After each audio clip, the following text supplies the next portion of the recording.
Bonjour, messieurs, dames. Bonjour, docteur. Comment vous allez? Ouais, ça va. Bonjour, docteur. Bonjour, monsieur. Monsieur Kwasi Serge, je n'ai pas bien vu le nom. La personne a levé la main. Je sais pas trop.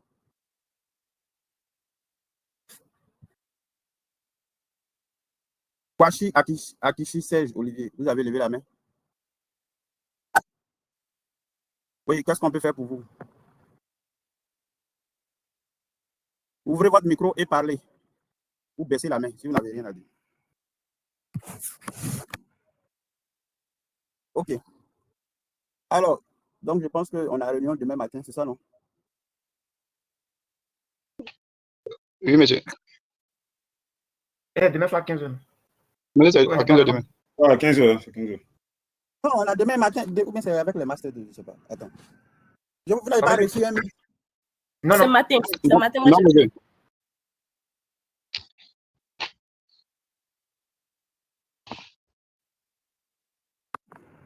Demain matin. Ah, voilà ça. Bon, je regarde les invités. 65. Dans les 65, là, vous n'êtes pas dedans? Mais le nom fait BDA. Ah non, non, excusez-moi. Je parle de ceux qui sont. CIO. Non, excusez-moi. Ah, ok. Les masters 1 CIO. Mais si on en a reçu, si on en a reçu.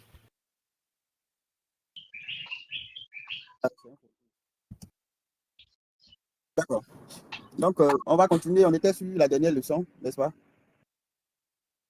Je pense qu'on avait parlé plus ou moins de l'approche Newton. Donc, l'autre méthode heuristique ou approche heuristique, c'est la recherche, n'est-ce pas, locale.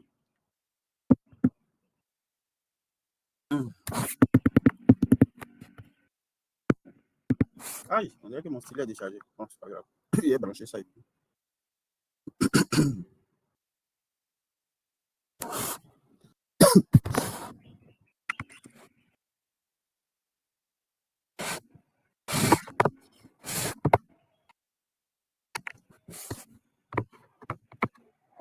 Ok. Donc, on nous dit que les heuristiques de recherche locale vont constituer une classe de méthodes d'optimisation utilisées pour résoudre des problèmes combinatoires complexes.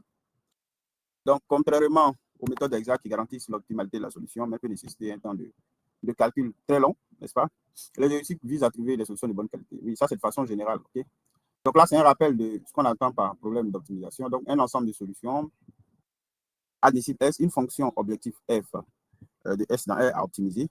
Donc, l'objectif est de trouver une solution S étoile qui appartient à l'ensemble des solutions admissibles. Donc, l'ensemble des solutions admissibles, c'est quoi?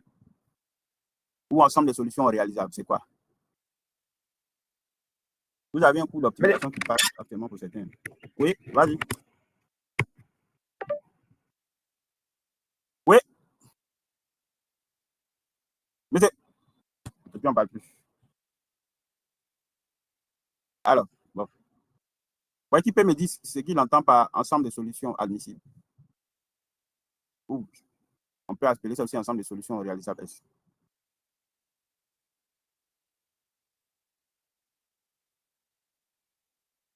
Oui. Mais ici, on peut dire que c'est l'ensemble des solutions qu'on peut trouver, que ça soit optimal comme non optimal. Donc, c'est généralement l'ensemble des solutions admissibles ou réalisables, hein, pour ceux qui sont en train de faire le cours d'optimisation. Je ne sais pas si vous avez parlé, mais vous avez fait un peu de recherche opérationnelle, vous avez fait un peu de tout. On fait optimisation actuellement même. Voilà, donc on parle d'ensemble de solutions admissibles ou réalisables. C'est un ensemble de solutions qui généralement respectent les contraintes, n'est-ce pas? Donc l'ensemble des solutions qui respectent les contraintes sont les solutions réalisables ou admissibles. Maintenant, la solution optimale, c'est elle qui va maximiser ou minimiser la fonction objectif en fonction de ce qu'on veut faire. Voilà. Donc, l'objectif est de trouver une solution S appartenant telle que F est S étoile inférieure à Fs, quel que soit S appartenant. Donc, dans le cas où on est dans un cas de minimisation, on va utiliser une solution qui appartient à l'ensemble des solutions réalisables qui permet plus ou moins d'avoir la plus petite valeur possible de la fonction objective. Donc, dans le cas de maximisation, c'est le contraire. Donc, on cherche la solution réalisable ou admissible qui permet d'avoir la plus grande valeur possible de la fonction F. Donc, le principe fondamental de la recherche locale est de partir d'une solution initiale. Donc, on va chercher une solution initiale, puis on va explorer un instant. Allô?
OK.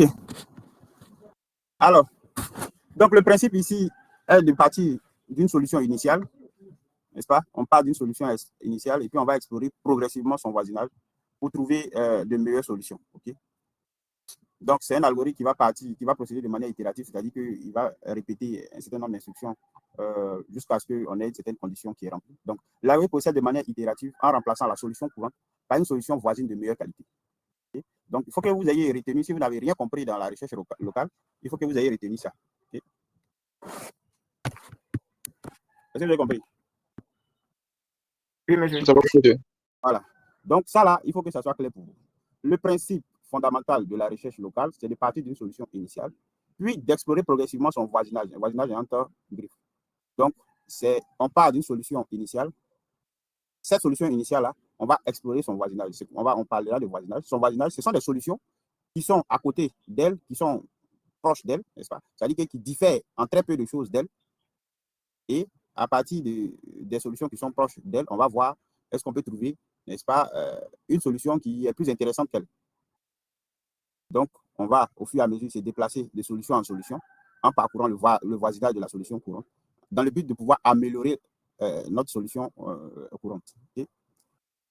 Donc, composante essentielle de la recherche locale, généralement on parle d'espace de recherche. Donc ici, pour les problèmes d'optimisation, l'espace de recherche, c'est l'ensemble des solutions admissibles du problème. Donc, on a une fonction objective, une fonction à optimiser. Donc, ça peut être une fonction dont on veut maximiser ou minimiser, par exemple. Okay? Une structure de voisinage, donc une manière de passer d'une solution donnée à une solution qui est proche d'elle. Okay? Donc, définition des solutions accessibles à partir d'une solution courante. Donc, la stratégie d'exploration. Donc, comment on parcourt le voisinage et on sélectionne la prochaine solution dans le voisinage. Comment? Donc, ce sont ces 4 éléments-là fondamentaux qu'il faut bien préciser lorsqu'on veut faire de la recherche locale. Donc, recherche locale, on part d'une solution initiale. Okay? Donc, cette solution initiale-là, c'est à nous de la déterminer. On peut, par exemple, utiliser un algorithme Gluton pour générer une solution initiale. Et à partir de la solution initiale, maintenant, on va essayer maintenant de trouver des solutions qui sont dans le voisinage au fur et à mesure. À chaque itération, notre solution qu'on a, on cherche à l'améliorer en regardant dans son voisinage s'il y a des solutions qui sont bien meilleures qu'elle. Et au fur et à mesure jusqu'à ce qu'on arrête. Okay? Donc, c'est ce principe-là qui est indiqué ici. Donc, ça, c'est le principe. Okay? Donc, on vous dit qu'on part, est-ce que la solution à notre problème, notre solution. Donc, on part d'une solution initiale. Vous voyez que cette solution initiale, on a fait comme si il y a une fonction qu'on appelle solution initiale. Donc, c'est pour dire que c'est à vous de voir comment vous générez la solution initiale. Vous partez, vous la générez de façon aléatoire. Vous prenez un algorithme Gluton qui va donner une solution et que vous allez supposer que c'est votre solution initiale. Bref, voilà, plusieurs stratégies peuvent exister pour avoir une solution initiale. Dès que vous avez une solution initiale, vous rentrez dans une boucle. Donc, vous répétez ce qui est ici. OK? Vous répétez ça.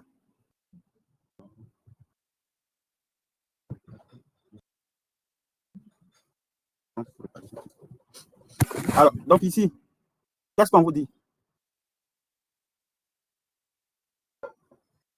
Quelqu'un pour essayer de démystifier ça.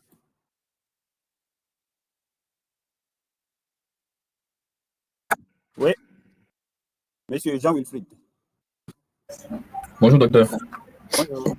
Ok, donc de ce que je comprends de ce petit algorithme, on nous dit, on part de la solution initiale et on fait une boucle qui dit si la fonction prime de la solution initiale est inférieure à la fonction, alors la solution qu'on vient de trouver remplace la solution initiale et fin de la boucle.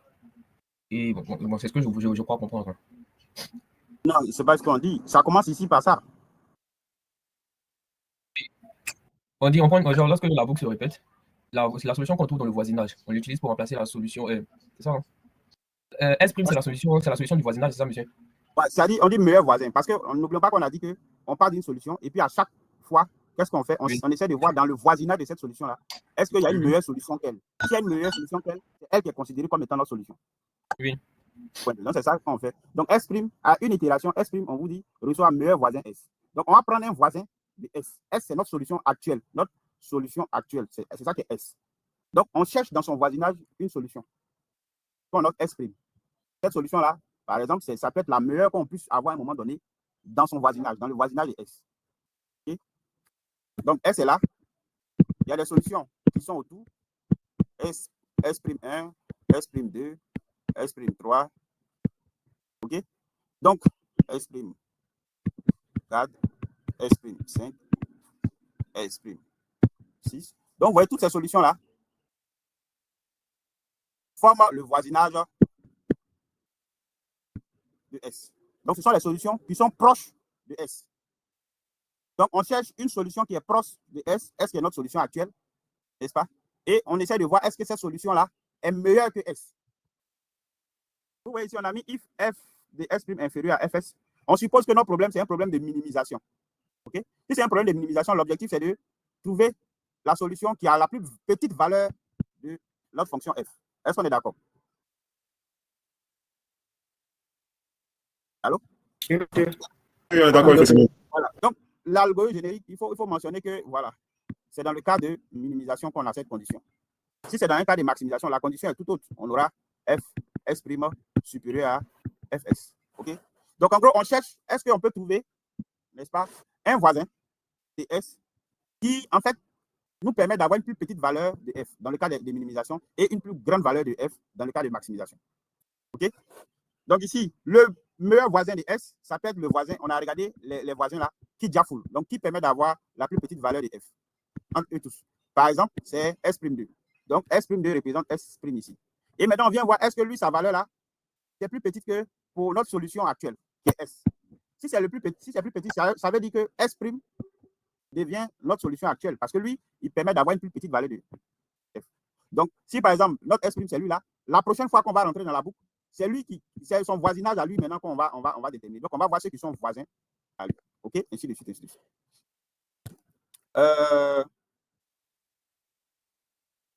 Yapo Alux. Oui. Oui. Oui, docteur. D'accord, maintenant que je pense avoir bien saisi. C'est-à-dire qu'il n'y a pas de voisinage prédéfini où il faut, par exemple, parcourir tout cela. Donc, je vois bien que si on prend, par exemple, pour S1, non, pour, je sais pas, pour S, lui, il a son voisinage. Si on trouve le meilleur voisin, on regarde dans le voisinage de ce meilleur voisin-là. Non, si on trouve le meilleur voisin, on regarde est-ce que le meilleur voisin est mieux que lui. Mieux que lui, oui. Oui. Mais maintenant, s'il est mieux que lui, le meilleur voisin là, qui devient notre solution à nous. Et à la prochaine itération, lui aussi, on cherche maintenant dans son voisinage, quels sont ceux qui, n'est-ce pas? Quel est son meilleur voisin? Son meilleur voisin est comparé maintenant à lui. Est-ce que son meilleur voisin est mieux que lui? Si son meilleur voisin est mieux que lui, c'est son meilleur voisin qui devient notre solution. Ainsi de suite. comment on va s'arrêter dans ce cas-là? Bah, c'est à vous de déterminer un critère d'arrêt. Vous voulez vous arrêter quand? Après avoir essayé 500 voisins, ou bien 1000 voisins, ou bien par exemple, vous voyez que, bon, vous essayez, vous prenez un voisin dans un meilleur voisin, ok? Vous faites ça 3 fois. Par exemple, un meilleur voisin, vous voyez qu'il ne permet pas d'avoir une meilleure solution une bonne solution que votre solution actuelle. Vous ne pouvez pas continuer parce qu'il n'y a plus quelqu'un qui permet d'améliorer la valeur de S. Vous ne pouvez pas qu'on cherche à avoir la meilleure valeur possible de S, c'est-à-dire la solution qui permet d'optimiser notre fonction, soit minimiser, soit maximiser. Donc, si on prend un voisin, on prend celui qui est censé être le meilleur voisin et que lui, il n'est pas meilleur que nous, bon, est-ce qu'on doit continuer encore? C'est ouais. Oui, monsieur. Maintenant, monsieur, puisque S a plusieurs voisins, si on appelle par exemple S'2, que lui n'est pas meilleur, est-ce qu'on peut exploiter les autres là pour voir si ils sont plus petits que S? Pour pouvoir continuer. Mais regarde ici, on dit meilleur voisin de S. Si on dit que le meilleur voisin de S, c'est toi, on prend, non? Si on t'a pris là, bon, que toi, tu fais pas l'affaire. En principe, voilà quoi. Toi, tu es meilleur, tu fais pas l'affaire. C'est qui on va prendre? Mais on verra que dans l'expression meilleur voisin, ça dépend parce qu'il y a plusieurs stratégies pour prendre un élément dans le voisinage. Et puis bon, voilà. On aura plus de précision sur l'expression meilleur voisin. Ce n'est pas à prendre au premier degré. Oui. Bon, j'entends ça.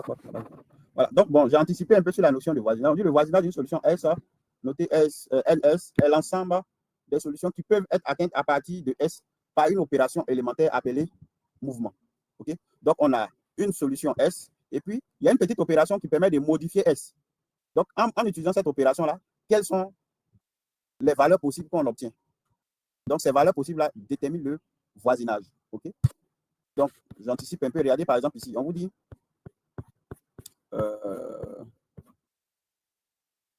un instant. Voilà. Donc, on vous dit, par exemple, que si on est dans un problème de voyageurs de commerce, par exemple, okay? Voilà. Donc, si on est dans un problème de voyageurs de commerce, alors, on peut dire que le voisinage de notre solution à S, c'est de changer deux arêtes dans un circuit. On peut aussi faire un voisinage appelé voisinage d'échange. Donc, on peut échanger simplement la position de deux éléments. Donc, on peut avoir aussi un voisinage d'insertion. Donc, on peut déplacer un élément à une nouvelle position. Donc, tout ça, ça nous permet d'avoir plusieurs solutions à partir d'une solution donnée. Donc, ces solutions-là déterminent le voisinage de notre solution. Donc, si on a des problèmes, des problèmes binaires comme le problème du sac à dos qu'on a vu au TD7. Donc, par exemple, supposons que nous, on avait combien d'objets? On avait 4, non? Dans notre TD, là, je sais. Oui, mais c'est 4 objets. C'est 4 Donc, objets. on fait ça. Non, ça fait 5. Attendez. Je vais vous expliquer un peu. Voilà. Donc, quand on fait ça, on veut dire qu'on ne va pas prendre l'objet 1. Ça veut dire qu'on prend on va pas prendre l'objet 1. Ça veut dire qu'on prend l'objet 2.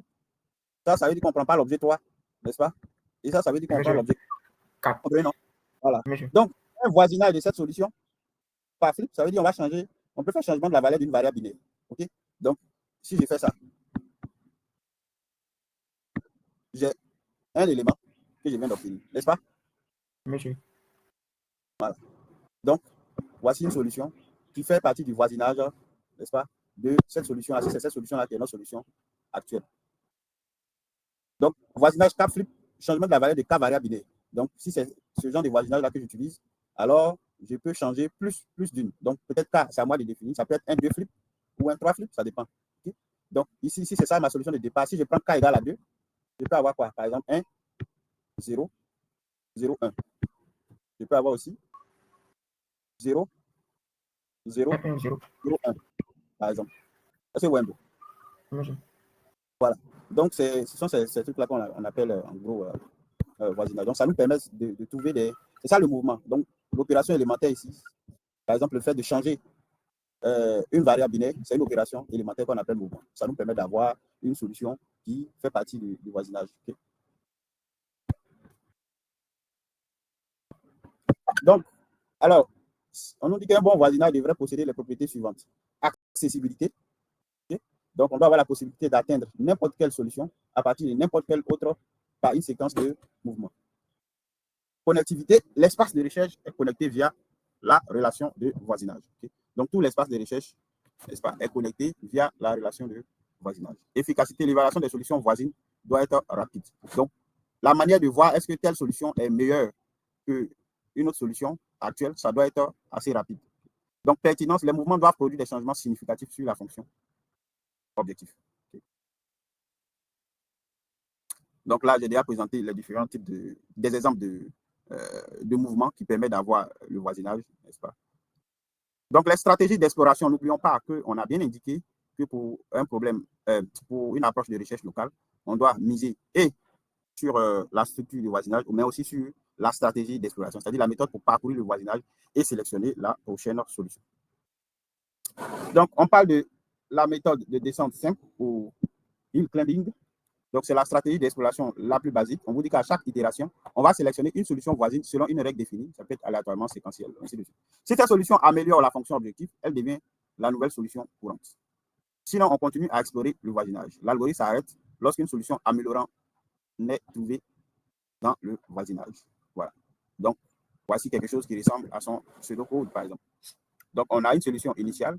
On dit qu'on a une variable amélioration qu'on initialise à faux. Donc, pour chaque solution appartenant au voisinage de S, on regarde est-ce que cette solution-là, n'est-ce pas, est une solution améliorante. Si c'est une solution améliorante, on sort de la boucle.